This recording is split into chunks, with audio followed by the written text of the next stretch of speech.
It used to be compulsory in certain sections of the community to hate the Tories, and that I think is no longer the case, and that change is critical and is down to David Cameron. I think he's a little bit too afraid of worrying minorities, so that any policy that you have is bound to be bad for somebody, and I think he's a little bit too nervous about that, and therefore sometimes not clear enough in what he actually will do. I think he will do the right thing. He's sometimes a bit nervous to go the whole hog and say this is precisely what I'm going to do. I see. Do you think it helps that he's a young man, he's good looking, I'd say? Both of those help, yes, certainly. He's dynamic, he's got a beautiful wife and children. Yes. Do you think this is, do you think these help, and do you think it's more representative of the Tory party?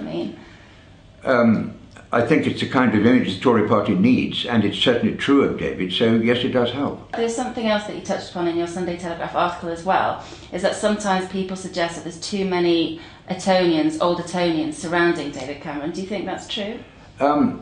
As he said yesterday in his speech, he went to a very good school, but I think there may be something in that. I think from a point of view of the party's image, the thing we still have to get over is, do the people who run the Tory party really know what ordinary people think?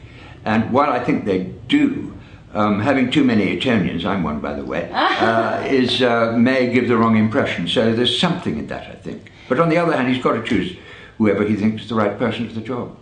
And Gordon Brown's been very clever as well about filling the cabinet with very young members and, and women as well. Do you think that that's something that David Cameron, he's got George Osborne, who's very young as well, but do you think he needs to focus a lot on creating a party that's got younger members and more women? Is that kind of... Well, he has a problem, because it's always at the end, it's the individual constituency that chooses the candidate. And on women, there is a problem, because if you have a short list of 4 with 2 women and 2 men, it's usually the man that gets chosen. And why is that? It's because the women who do the choosing don't like choosing women. So I would blame the women for the lack of women in the shadow cabinet, actually. What about green taxes as well? Because at one point he was going very strong in favour of green taxes, and now it looks like he's retreated a little bit. What's your view on that? Well, he's retreated a bit. I'd like to see him retreat a great deal more. I happen to be, I feel strongly that I'm a sceptic about global warming. I think it's taking place to a very limited extent. Carbon dioxide emissions are not by any means necessarily the main cause, and it's all minor stuff. And to change the economy around and do all the things that we've been doing, I think is a terrible mistake. On the other hand, the Conservative policy on this is not much different from the policy of the other parties, so there's not much between the parties on this, and I think they're all wrong.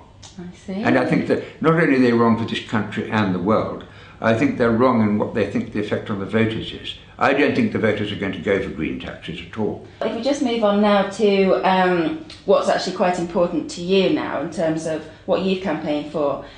Torture is one of those things. If you could just explain to us more about your views on that. Yes, I'm sometimes asked, why do you mind so much about torture, Stuart? It just seems to me obvious that it's the most disgusting thing in the world, the worst example of man's inhumanity to man, and anyone should mind enormously about it. And I think all our political leaders, not just David Cameron, but the Prime Minister and the leaders of the other parties, should really speak out loudly about it. And one of the reasons they don't is that, unfortunately, the Americans are one of the torturers. And we're nervous of criticising the Americans because the alliance with America is very important. And it is very important. But Winston Churchill and Margaret Thatcher both criticised their counterparts in America, even though they had a very good relationship. And also, torture, as well as being disgusting, is counterproductive. It builds up huge hate in the communities whose members are tortured. It's absolutely the wrong thing to do, as well as being desperately cruel.